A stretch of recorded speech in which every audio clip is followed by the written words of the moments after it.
Joining us virtually online, like in Zoom, or watching us later on social media, we're glad you're here. And also we welcome those of you that made it out here for our Sanctuary Sunday. I welcome you, and thank you for coming. My name is Suzanne Lamb. I'm the worship assistant today. And Martin Taylor, our prayer chaplain, is here with us. And we have our musicians, Danny, Bauer, and Felina. So if we would gather our thoughts, and if you would like, you can close your eyes. Get ready for our opening prayer. Take a deep breath and breathe out.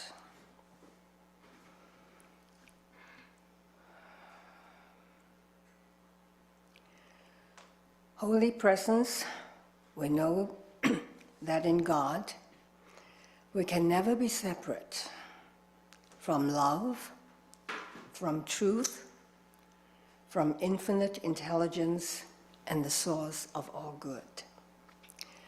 We gather here in the sacred time to open our hearts and minds to the one power and the one presence.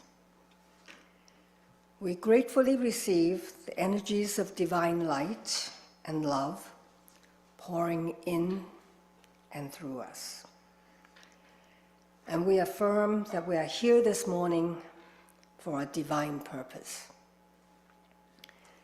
We trust that that purpose is now being fulfilled, for we know now we are in the presence of pure being, immersed in the Holy Spirit of life, love, and wisdom. And so it is. Amen. So now Felina and Danny will lead us to our opening song.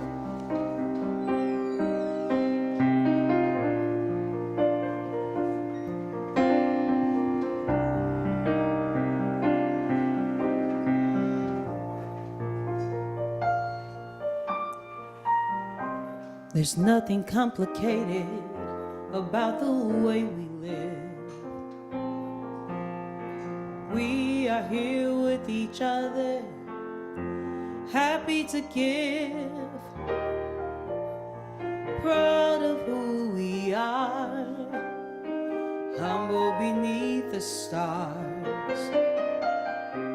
We're everything we need, the moon and sun.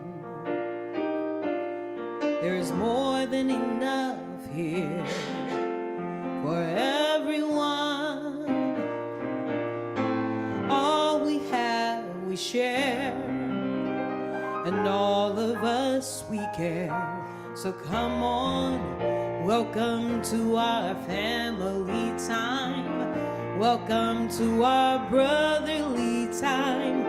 We're happy to give and take to the friends we're making. There's nothing we won't do. Welcome to our family time. Welcome to our happy to be time. This is our festival. You know that most of all, we're happy to share it all. There's a bond between us that no one can explain.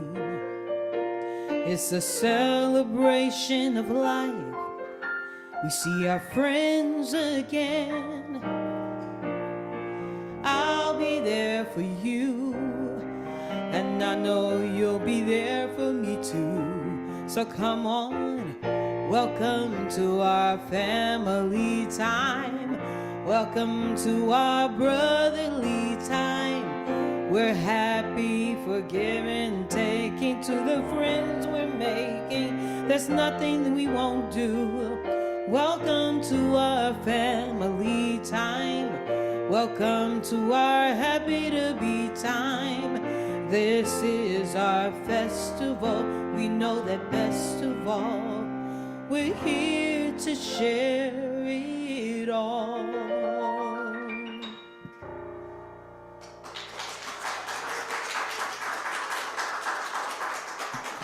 Thank you, Felina. Thank you, Danny. And welcome, welcome, welcome to our family time here. Thank you for being here. And unity is a positive, practical approach for spiritual living based on the teachings of Jesus and the power of prayer. We believe in the truth and the beauty in every spiritual tradition.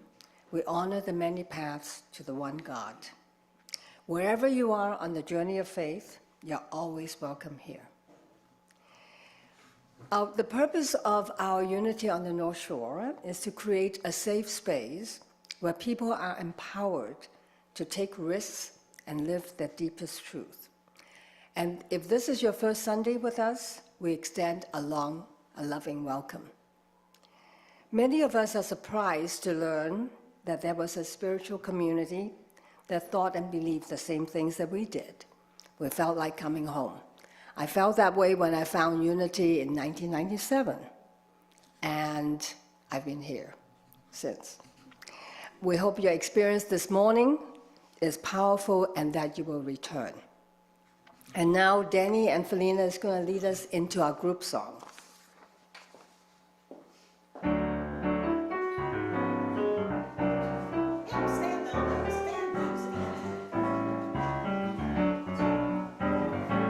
This is the day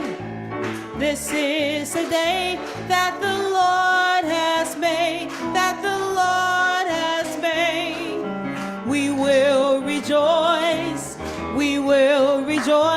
and be glad in it, and be glad in it. This is the day that the Lord has made. We will rejoice and be glad in it. This is the day that the Lord has made. This is the week, there is no defeat, there is no defeat.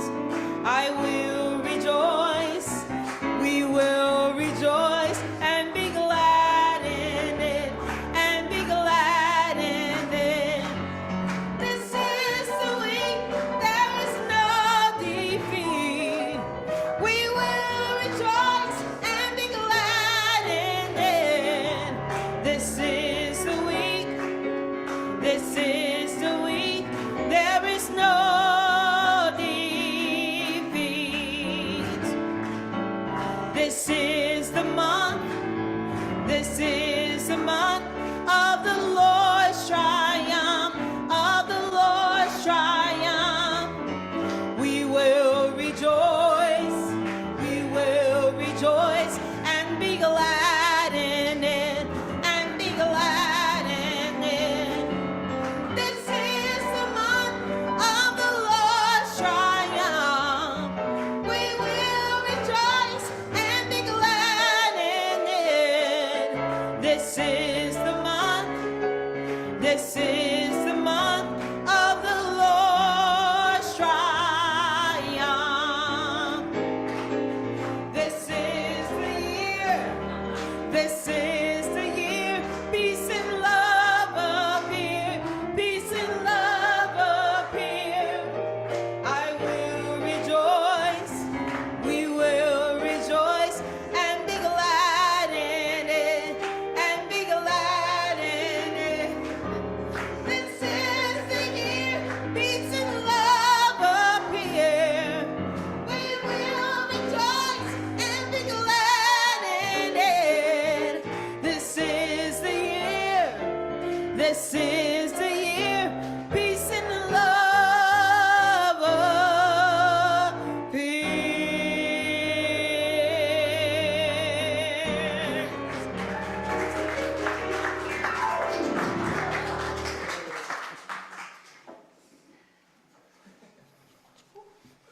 Thank you, Felina and Danny. Good morning. My name is Martin Taylor. I'm going to be the prayer chaplain for today. So let's begin by reading and considering the daily word. The daily word for today, Sunday, April 16th, is world peace. And the affirmation is, I live my vision for a peaceful world. To bring about peace in the world, I begin by paying attention to my first reaction when I feel I have been treated unjustly. I do not deny my feelings, but neither do I allow anger, envy, or other negative feelings to take control of my response.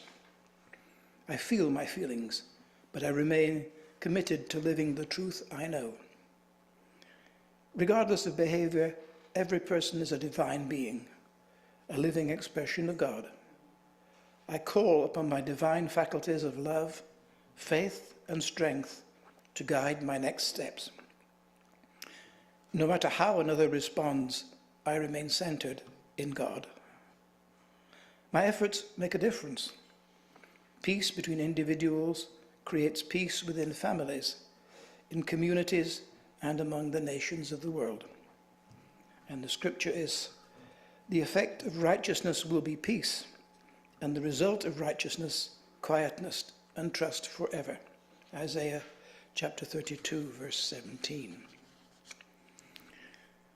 And now as we focus on prayer, let's begin by taking in a deep breath. As we breathe in the air into our lungs, we breathe in calm and God's peace into our hearts. Let's take a moment to let that percolate in. And as we release the breath, we allow those concerns of the world around us just to recede into the background for a moment. Blessed Holy Spirit, thank you for meeting us here. We take a moment now to spend time in silence, in quiet prayer for ourselves and for our loved ones.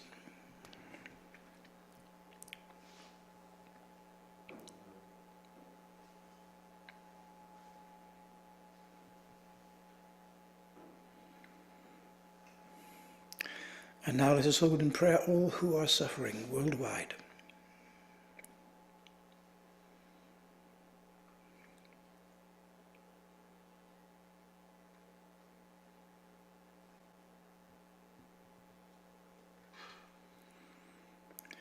We affirm the presence of God's love, grace, and guidance in every person and in every human condition. And so it is. Amen. If you wish to pray in person, I will be at the candle at the back of the sanctuary at the end of the service.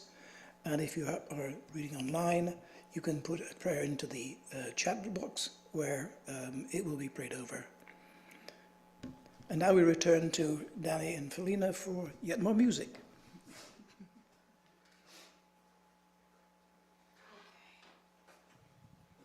I'll sit down for this one. Oh boy.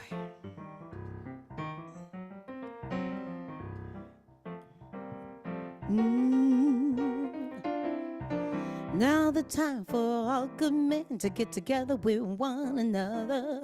We gotta iron our problems and iron out our course and try to live as brothers. And try to find a peace without stepping on one another. And do respect the women of the world. Remember we all have mothers. We gotta make this land a better land than the world in which we live. And we gotta help each man be a better man with the kindness that we give. Yes, I know we can make it. I know down well we can work it out. Oh yes we can, I know we can. Yes we can, why can't we if we want it? Yes we can. I know we can make it work. I know we can make it if we try. Oh yes we can, I know we can. Yes we can. Good God Almighty, yes we can. Hey.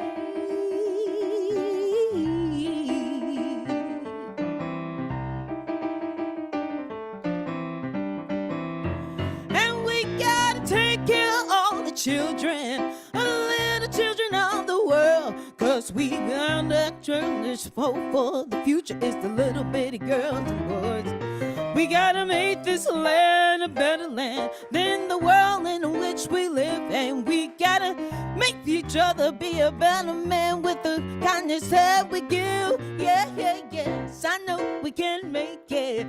Hey, I know darn well we can work it out. Oh, yes, we can. I know we can. Yes, we can. No, why can't we if we wanna? Yes, we can. I know we can make it work.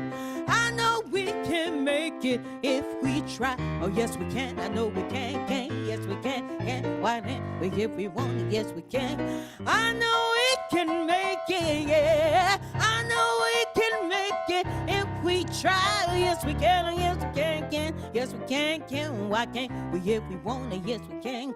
I know we can make it work. I know we can make it if we try. Oh, yes, we can. I know we can. Yes, we can. Why can't we if we want it? Yes, we can.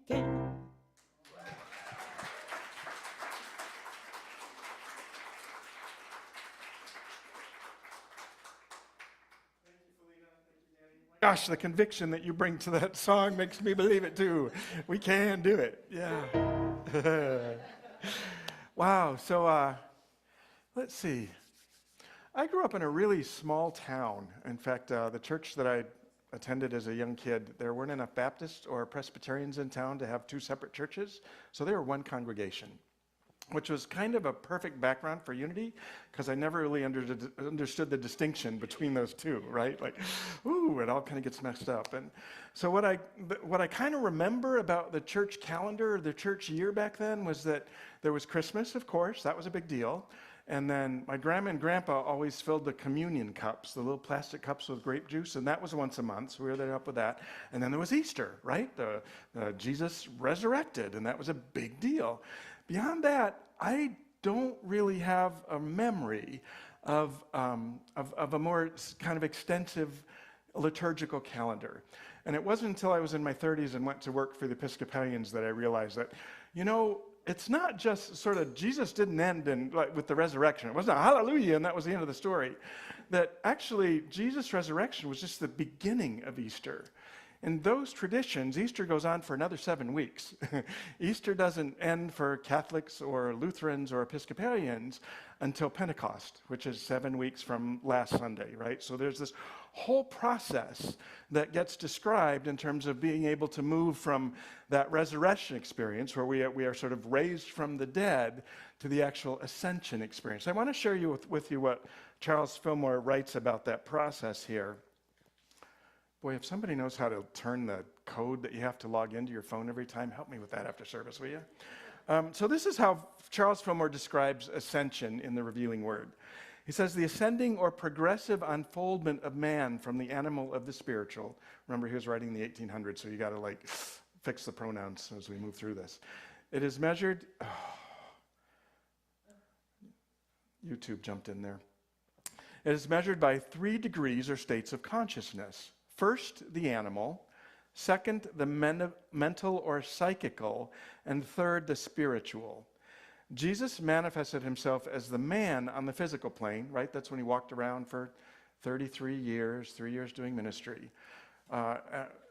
Himself as a man on the physical plane, from which he was resurrected to the mental or psychical form. From thence, he ascended to the spiritual. So I think there's a lot for us to really dig into around that psychical form, right? That mental form, that and more common kind of unity or New Thought language, it would be around in this area of mind, right? We have this physical embodiment that we experience when we're walking around on the planet, and that's part of our experience. But then there's this mental, this state of mind where it's the ideas we hold that actually are the creative force that we bring to bear in our own life experience. And then the spiritual dimension is what we celebrate once Jesus actually ascends, right? So Jesus was walking around, and let's go back to now the biblical sort of unfolding of this and the telling of the tale. Jesus was walking around for almost 50 days after the ascension, but not as sort of a physical being. He would kind of show up. There's a story where he showed up on the road to Emmaus. This is shortly after the resurrection, right? and he just starts talking with a couple of disciples who are kind of dejected and despondent and really kind of mourning what had gone on. And this person shows up next to them and asks them what's going on, what's up with them, and like builds this relationship, this connection with them as they're walking these 7 miles to Emmaus. And it wasn't until that night when Jesus was going to move along on his way that he was invited to join them for dinner, right? And then Jesus does the breaking bread and looking up to the sky, and suddenly a light bulb goes on and they realize they have been with Jesus this whole day, right? So Jesus shows up a couple of times over these 50 days in that kind of form, just kind of surprising his followers and reassuring them and teaching them and continuing to instruct them and sort of helping them to build faith about what's next, what comes next.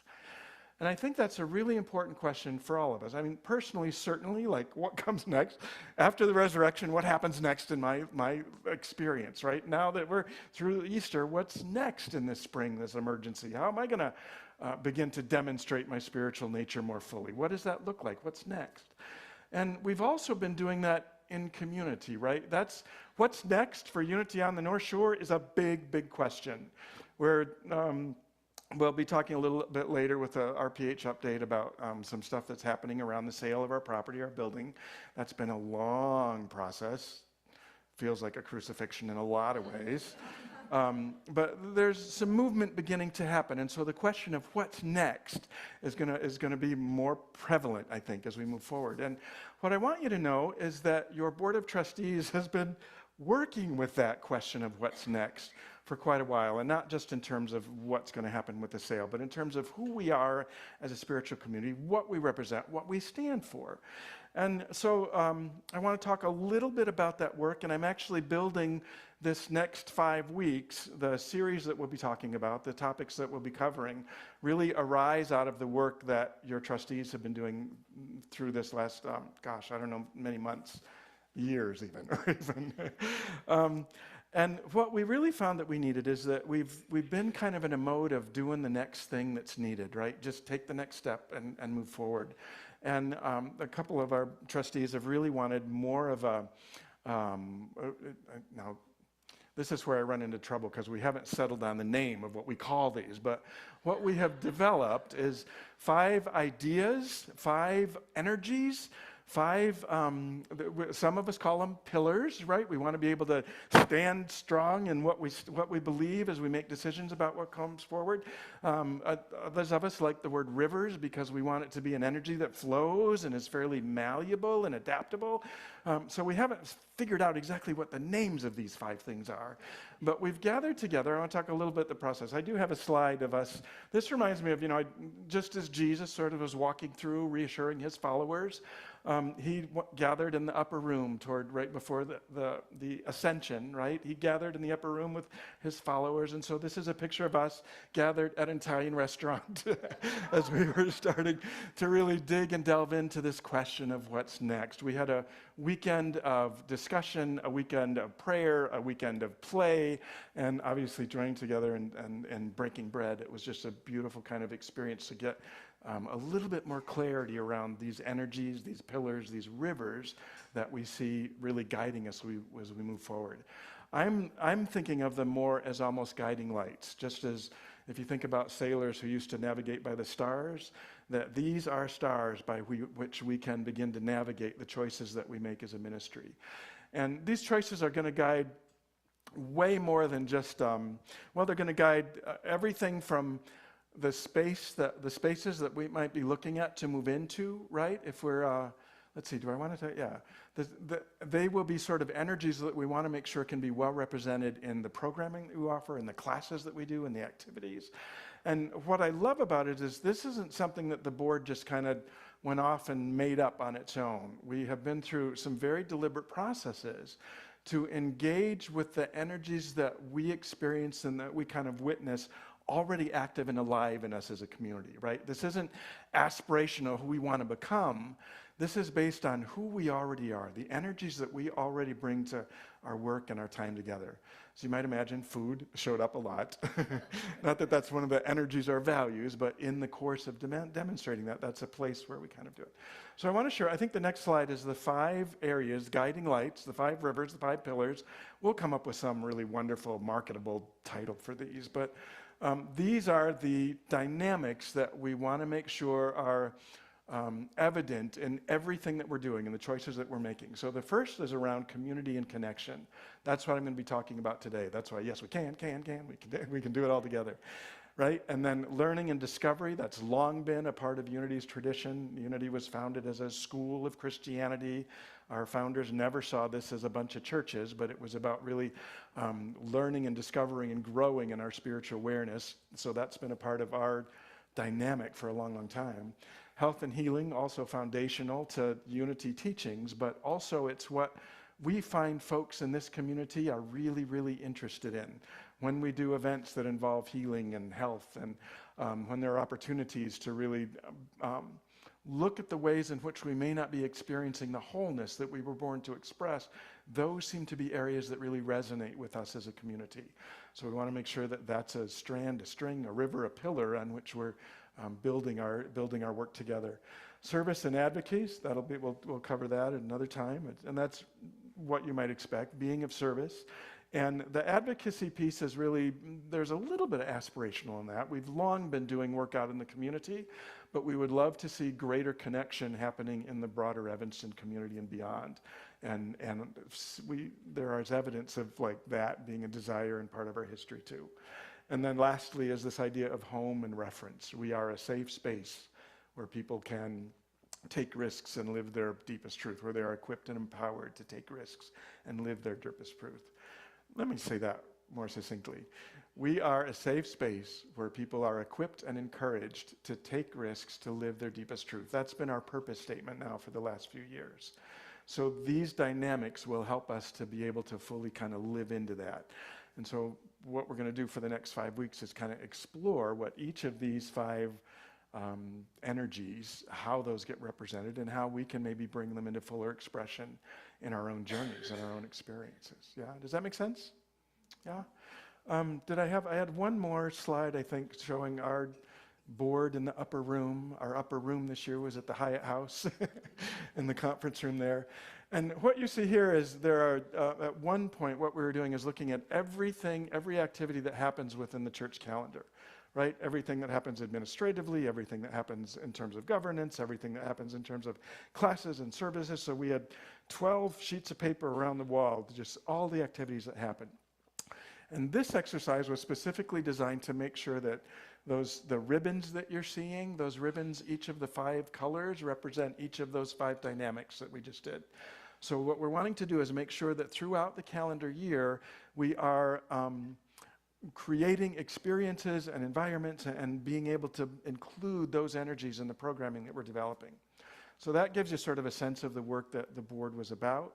I won't revisit this every single Sunday, but I wanted to have the context for where these 5 subjects, these 5 dynamics that we're digging into are being reflected. Yeah? Okay.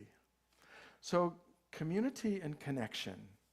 This this has been such a rich topic for me to dig into in this last week. Many of you know that here in Evanston there was a shooting down near the beaches. And it's funny because I've been listening very closely to our current Surgeon General. I always thought of the nation's doctor was still kind of Dr. Fauci. That's who we've been listening to for so long. But we actually have a new Surgeon General. And actually, in truth, he's not new. He served once before, back in 2013 to 2014. His name is Vivek Murthy. And he has this wonderfully holistic, and I've never heard a government official, especially one as high as a Surgeon General, talking about love as a power that we bring to bear in terms of public health. And so he has this amazing kind of framework for which he intends to move into this role. And for him, what he sees is, and I'm really condensing a lot of sort of the discussion points, but one of the things that he sees as an area that really would benefit most from our attention is around the idea of loneliness and disconnection.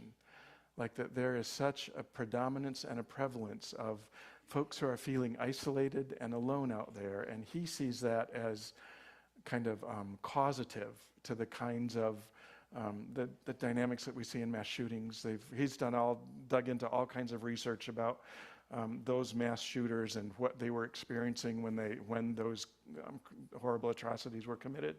And there's almost always this element of deep, deep pain and tremendous isolation or shame and embarrassment that's common to all those experiences.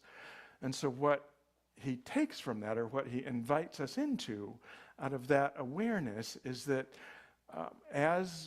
there are systemic ways in which this kind of isolation and alienation happens for all of us, right? If you think about just historically, and I'm going back thousands of years now, I'm following sort of his lead on this, but historically, our survival has really been dependent on being able to have trusting relationships with one another. He uses the example of a caveman. We know what happened to those prehistoric folks who tried to do it on their own. They got eaten. They're not around anymore. So we are, over the centuries, our cultures has really encouraged us, our very nature encourages us to work together, to have these collaborative connections that enrich life for all of us, that make us safer, that can make us more prosperous. Those kinds of relationships are crucial to us. And yet, in our culture now especially, there's more of a dynamic that we really want to do it on our own, like to be independent. We've elevated this idea of independence to such a degree that we've alienated ourselves from and sort of divorced ourselves from connections with others in a deep, deep way. And so he's suggesting that as we can begin to recognize those places where in our own hearts we've stepped back and we're isolating and we're not connecting with others, that we can begin to create some maybe different energies around that. And I think his invitations are really beautiful examples of practical things that we can do both in spiritual community as members of Unity on the North Shore, but that we can also bring to our own work and relationships out in the world. And he suggests kind of 4 pathways to that. And what I love is that, I mean, he's secularized them in some ways, but they are spiritual principles that we have long been espousing. And they are spiritual practices that I think all of us would do well to sort of deepen and bring more mindfulness to. So the first, he says, is that you just reach out and start to connect with people that you care about. The one caveat that he includes in that is that it can't be people that you live with. Those people, you've already got connection with them, right? You're already enjoying their company, and there's some level. But, and he uses the example of when he was last time around, that he was serving in this role as Surgeon General, that he was so immersed in his work that he let other relationships go. And it wasn't until that work ended very abruptly. I don't know, I didn't research into what exactly happened in terms of his career, but for whatever reason, he no longer had that job. And it was in that transition that he realized his only real connections, even when he was at home with his family, he was still thinking about work. He wasn't present with the people in his life. He had let fall the friendships or relationships that he had developed over a year, and his only connection was happening with the people that he worked with. And once that was gone, he fell into a deep kind of sense of isolation and depression and a sense of loneliness. So he knows sort of from personal experience how easy it is to fall into that. And so his invitation is that we begin to reach out to people that maybe we have not been in touch with, anybody you care about, actually. And he's suggesting 15 minutes a day. I think that sounds like kind of a lot. I think we can maybe at least begin to do it with a little bit less of that much of a commitment, but that begin to, as someone crosses your mind, shoot them a text. Hey, you just crossed my mind. And to sort of validate the fact that that is a connection. Just the fact that you thought of them, that you remembered them, that there's some experience with which you have shared and that you resonated, that's a connection, and it deserves nurturing as much as any other. But I think too often as that arises, we don't think to pick up the phone, or we don't think to drop a note, or we don't think to just send a text. And part of his journey back, he had therapy to get through this, and I thought it was a brilliant idea. But his therapist has suggested that one of the things that he was feeling is a sense of resistance or shame to reaching out to people that he'd lost touch with. Oh, it's been so long. What are they going to think? And what do they think that my motive is? What are they like? He was really reluctant to just pick up the phone and ask. And what she suggests is that, most people, if they were to get a call, if you were to call someone in your life who you hadn't been in touch with, their response is going to be kind of surprise and gratitude and real appreciation that you made the effort to reach out and connect. Most people, that we have these connections that are deeper and broader than we ever sort of imagine or expect, because we've sort of narrowed our focus to this kind of little small place. And so that's what happens in our own personal lives, right? As we begin to do that in community, in spiritual community here, like become a little bit more willing to take a risk, say hello to somebody we don't know, maybe ask if there's some way we can support them in prayer, then we actually begin to build and strengthen our connectivity as a community. And we begin to have a greater platform or resource to be able to rely on, so that the dynamic of isolation and separation that seems to be so prevalent in so many ways and has been building for so long, we can kind of begin to let that grip loosen on us, both as a spiritual community. I also believe that it's a beautiful way in which we can grow. If we start taking care of one another more intentionally, more deliberately, if we start, notice that somebody's not been around, give them a call, just let them know you're thinking of them. As that kind of caring happens within a spiritual community, the community grows because it gets stronger. Not from anything that's happening on Sunday morning that I said brilliantly, but because there's a real sense of love and connection and community and caring that's now being shared. We punch huge holes in that sense of isolation. And I believe it goes beyond that, right? As we begin to embody that energy of community and connection, that energy of being willing to reach out and take the risk, then it actually, I think, spiritually has an impact beyond our lives.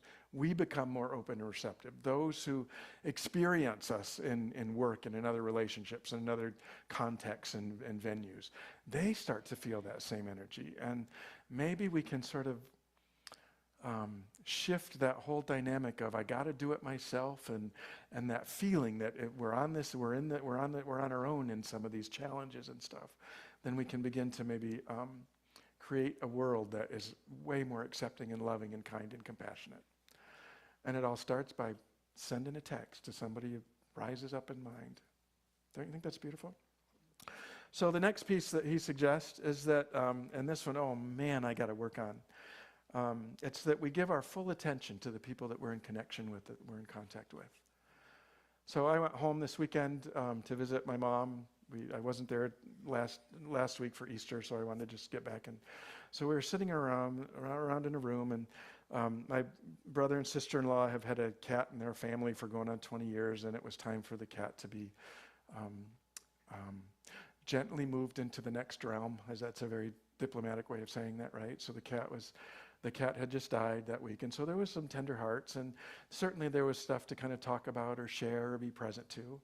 And we're sitting around my mom's living room, and I'm putting together a jigsaw puzzle on my phone. My niece, who'd just driven in from Chicago, she was texting somebody. Even my mom was working on the Wordle puzzle that day. Like, we're all sitting in this room together when it's such a rare opportunity for us to be face to face, and we're on our devices. What I loved about Murthy's observation around this was, and instantly I start to feel like guilty, like, oh, why am I but what he says is, there's an element of that's planned in. These devices are designed to capture our attention, and it takes very intentional focus to be able to sort of shut that down and be present to whoever's right in front of us. So that's sort of the second of the 4 invitations I'm going to offer you this morning, that just start to be aware of how easy it is that, your phone just appears out of your pocket, and right there in front of you, there are people who really are longing to have a deeper kind of connection than we can possibly get on these devices. So that's number 2 in terms of creating greater connection. The third one, this won't surprise you, and this is a spiritual principle that we have been espousing forever, is that to be of service, to extend ourselves in some way out to help and support someone else. And the observation that he brought to this that was a little bit different take on it than I've spoken about before is that when we're, especially if we're feeling lonely or some sense of isolation or a little bit disconnected ourselves, like I when I'm in that way, it's sort of like, what do I have to give? There's sort of this emptiness and I'm lonely. I somehow have to go fix that before I can really be of service or of benefit in connection with anybody else. And what McMurthy suggests is that that's not true at all, right? That if we're able to sort of rise up out of that enough to extend ourselves in some way to someone else, that what actually happens is not only is there this wonderful connection that can happen, but that we reaffirm that we ourselves have value, that I have something to contribute in this relationship, in this connection, simply by reaching out and beginning to make it. So whatever it is, however it is that you can be of service, if you've got a neighbor that you haven't seen in a while, just check in on them, see how they're doing. If somebody's going on vacation and they're going to need their pet taken care of, then that could be a really beautiful way. But there are so many ways in which we can extend ourselves that actually sort of replenish our own reserves of self-compassion and of being compassionate for others. Yeah. So service was the third. The last, and this one, I love it. I love it because he's totally secularized this. He calls it, I got to go back, solitude, which sounds counterintuitive, right? Because if you're feeling isolated or alone or lonely, that solitude is going to be a place that you get restored. But the reason I am so delighted by that, because it's a secular way that we would refer to as prayer or meditation or going apart, that it's moving out of the busyness and the noise of the world around us into a space where we can really be present to our truest nature, right? And the piece that I loved most about it when he started talking about solitude and this aloneness is, I've forgotten that point. It's really good too, so I'm going to give it just a second and see if I can recall it.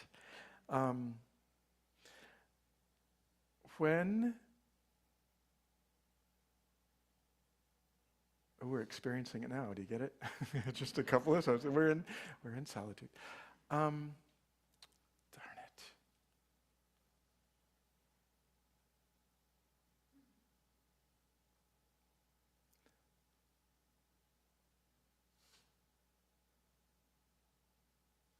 I'm kind of liking that. You guys are holding it so beautifully. Maybe you're just practiced at it. I don't need to talk about it anymore. Gosh, though, I really loved the insight that he had shared. I wanted it to rise up in my awareness. So in this moving into solitude, in this sort of making space in our awareness for a deeper knowledge, a deeper knowing of who we truly are, that there is that capacity so that we can begin to be more present to the ways in which the connections that we desire so deeply, the connections that, that are sort of built in, there's a built-in hunger for that, and that we can begin to allow them to be filled by not staying quite so busy or not so preoccupied with what's happening around us. Yeah.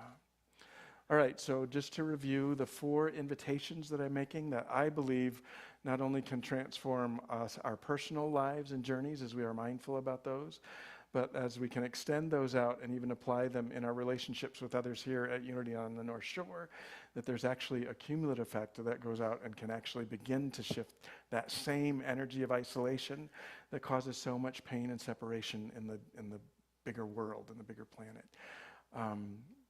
Murthy says, especially now, which is why I love his characterization of love as a power that transforms. Love is, we tend to think of it as this kind of wishy-washy, or at least culturally, we tend to think of love as a wishy-washy, kind of sentimentality that doesn't necessarily have a transformative capacity to it. The examples that he suggests are the soldier who will throw himself on an IUD to save the rest of his company, right? That's an expression of love that has immense power And that truly does change lives and changes the trajectory of global conflict, or can, right? So as we can begin to engage with that level of love, knowing that it's within us, we're born with it, it's part of our identity, then we can begin to create a world that is much more connected, much more capable of bringing forth kindness and compassion and those qualities of love that we know to be the essence of our nature and to be the essence of God. So what I'd like to do now is we'll have Felina and Danny prepare us for a time of meditation. This is an old Unity song that those of you who had kids in YOU, you'll know it well. It's sort of what they use to create just a wonderful receptivity in terms of mind and heart. So they'll open us, and then we'll move into a meditation that I'm actually adapting from our Surgeon General. He uses this with mayors. He uses this with all kinds of government sort of entities and kind of corporate agencies that you wouldn't imagine. But I find great hope in the fact that we have such a holistic approach now in terms of our Surgeon General's work. So let's prepare for meditation.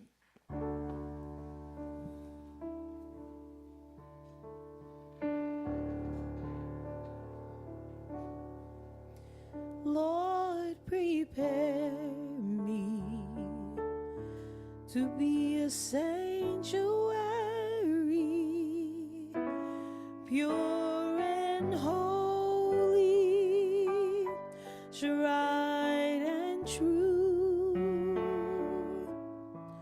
with thanksgiving I'll be a living sanctuary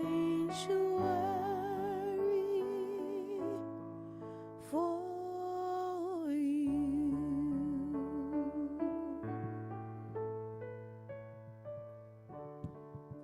Repeat the first verse a couple of times. Make it almost a mantra if you can. See if you can't find that sanctuary of heart and mind. Lord, prepare me to be a sanctuary, pure and holy, tried and true, with thanksgiving I'll be a living sanctuary for you. Lord, prepare me to be a sanctuary, pure and holy, tried and true, with thanksgiving I'll be a living sanctuary for you.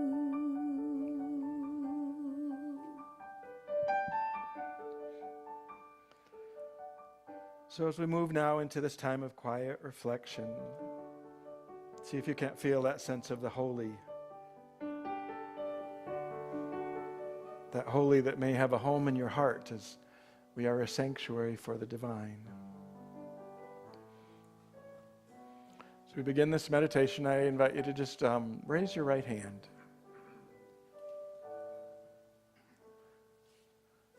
It's a sign that there's a sense of openness. And just tune in and just notice any sensations you might be feeling.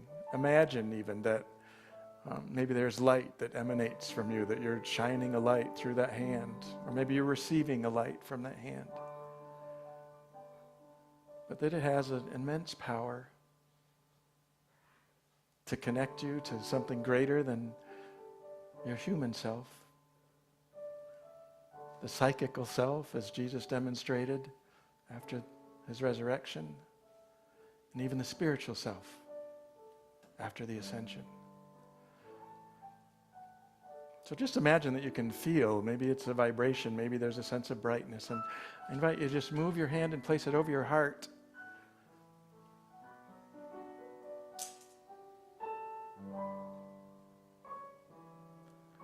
And think of it, even if it's just the warmth of hand over heart, maybe there's maybe even a deeper sort of intuitive sense that you have about the energy that might be being transferred there. But think of it as love. It's the energy of love, out of which the universe has been created, out of which you have been created.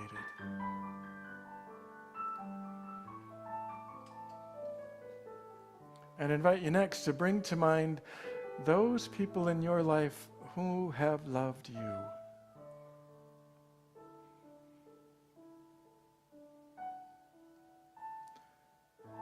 Maybe it's someone you haven't been in touch with for a while, but who stood by you at a very difficult time,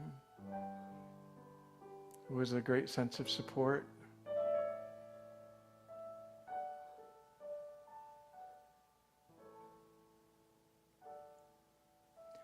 Maybe it's friends or family from long ago, or not. Maybe it's something current, who inspire you, who have supported you in living more deeply into the desires of your heart. Maybe it's someone whose example you admire.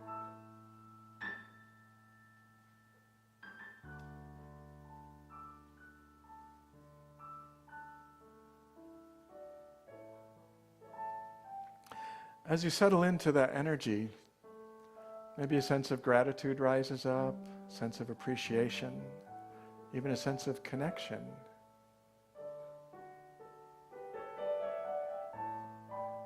And just know that that love that you had experienced in your connection, your relationship with these people, that love is within you. It always has been. It is your nature. And you are deserving of it.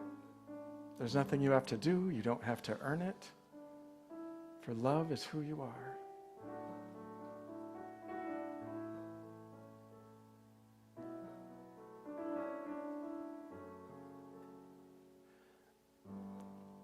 And so next I'd invite you, if your hand is still over your heart, I invite you to just maybe allow it to rest with your palms open in your lap. Just another posture of receptivity.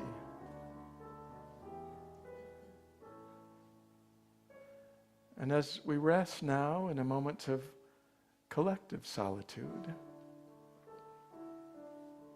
allow the quietness to emerge. If your mind starts to wander, if you start to feel bored, tag that as a good thing.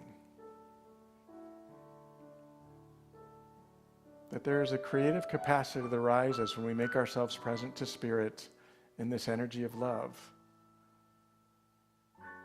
that moves us into a greater sense of wholeness, makes us more available to connection with others, and truly allows us to embody that oneness which really is the source of all the good in the world. It's out of this awareness of our oneness with God, with others, and even with the various aspects of ourselves, as we recognize that wholeness, then we truly become a sanctuary where the holy is expressed beautifully.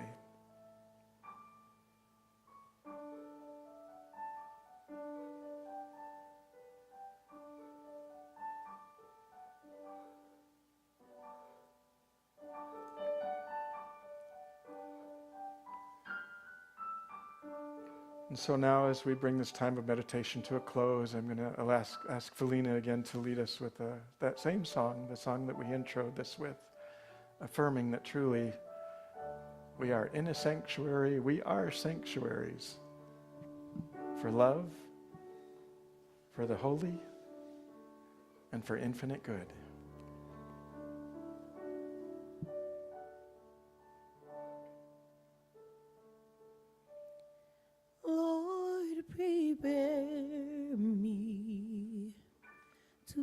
sanctuary, pure and holy, tried and true, with thanksgiving I'll be a living sanctuary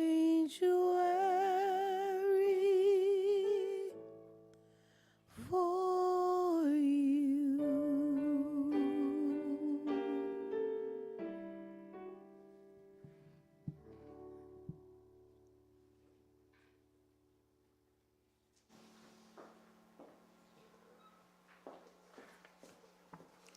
Wow.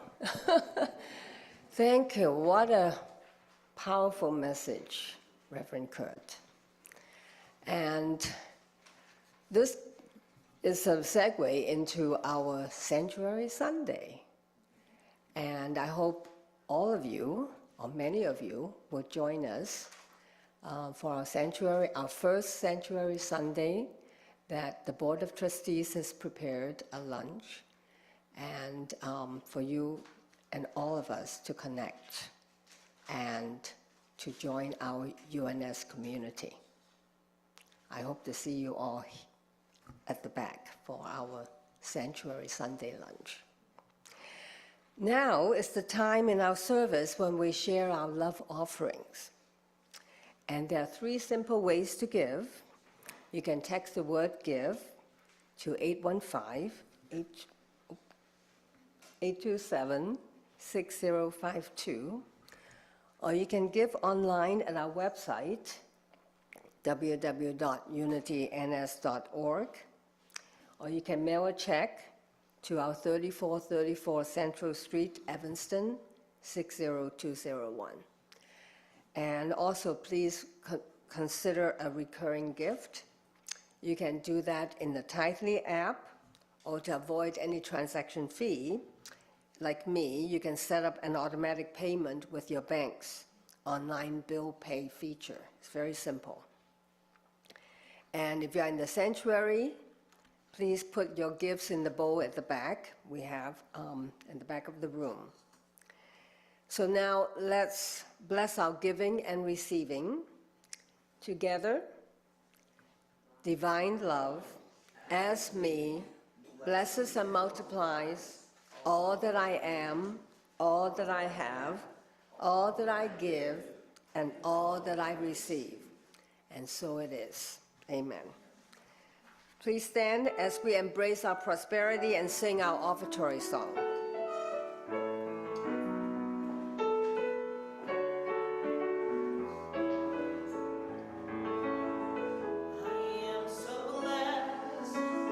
I am so blessed, I am so grateful for all that I have.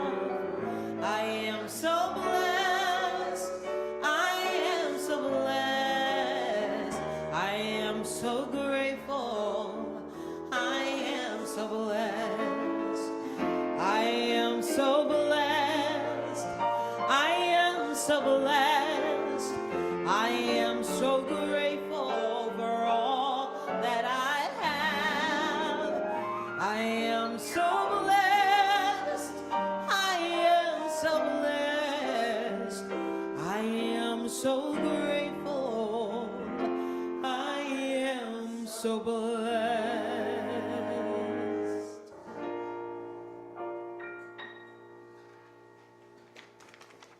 Thank you. Thank you, Felina, and thank you, Danny, our musicians, and thank you for our live stream team, and everybody, all of you that are here. Your presence has blessed us. And now is some announcements. We have back the choir practice, and the Grateful Voices Choir will start rehearsals. They started rehearsals last week. But if you'd like to join, you can meet them here in the garden room on Monday evenings from 7 to 9. Their debut performance will be on Sunday, May 21st, during the Sunday service. All are welcome, whether you have sung with the choir or just like singing in the choir. So just be here tomorrow at 7. And if you have questions, you can talk to Jean Scoot or Carl Ramian. And is Carl here? Carl? Yeah. So talk to him. And Jean? Good. So if you'd like to join the choir, contact them. And Saturday, May 6th at 7 p.m., we're co-hosting a powerful healing experience. This is part of our 5 ribbons, pillars, and this will be one of the activities that would address that. And this is called the Sanctuary Sound Meditation and Sound Healing. And it's presented by an artist called Mark Beal. Mark creates healing sound waves using Himalayan singing bowls, those are the singing bowls, vocal mantras, and soothing melodic instruments. And you can register on the Unity website or using our app. If you don't have our Unity North Shore app yet, are we having the QR code? So please, if you don't have this app yet, please take out your phone or your device, and you can point your camera at this QR code on the screen, then just follow the prompts to install that. Okay, it's very, very simple. So now back to the sound healing experience. The ceremony will focus on the abundance and love, sending positive vibes to center us in joyful being. No meditation experience is necessary. If you have a yoga mat, you can please bring it along with a blanket and a pillow. So you're going to be very relaxed when you come for that event. And bring your friends as well, and also dress comfortably. So lastly, our new executive director, Jasmine Sasek, yay! Will share an update on our Right and Perfect Home initiative. Thank you. Okay, so just an update on where we're at with the process of selling our property and relocating to an exciting new church home. The prospective buyer for our property, which is the Kensington Daycare Centers, needs to go through a number of levels of approval at the City of Evanston. So they received the approval from the first level of that, which is called DAPR, D-A-P-R. And the next meeting is May 10th in the evening. That's called the LUC, which is the Land Use Commission. So it's sort of the next level of approval that they need to get for their site plan for what they're going to do with this property. We would love to have some of our congregants there to help support and provide some prayerful energy for us and for this process as that's being presented on May 10th to the city. But that's kind of where we're at. So we're waiting for that. We still need to hear, as this goes through each level of the city, how that new committee feels about the site plan and easement access to the condos to make sure that they're still getting access to their buildings. So we'll see what the Land Use Commission says next, but that's the next step as we continue hopefully moving forward and along in this process.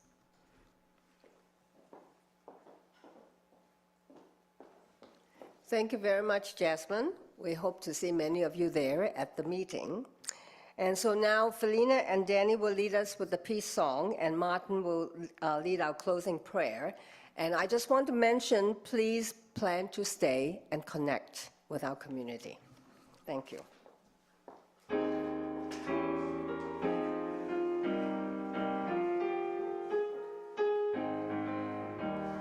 Let there be peace on earth, and let it begin with me.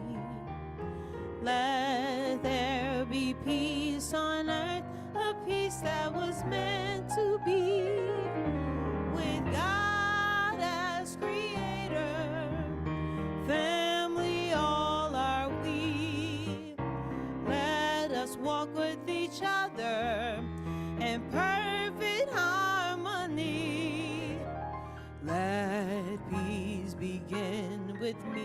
let this be the moment now.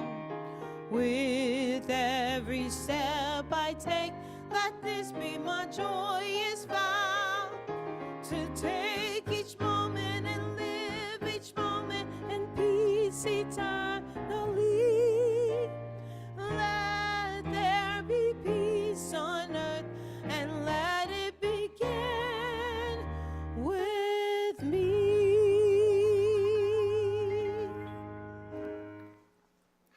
And now please join me in the prayer of protection. The words are on the screen. The light of God surrounds us. I am light. The love of God enfolds us. I am love. The power of God protects us. I am power. The presence of God watches over us. I am presence. Wherever we are, God is. I am divine. Thank you for being here. Have a great Sunday.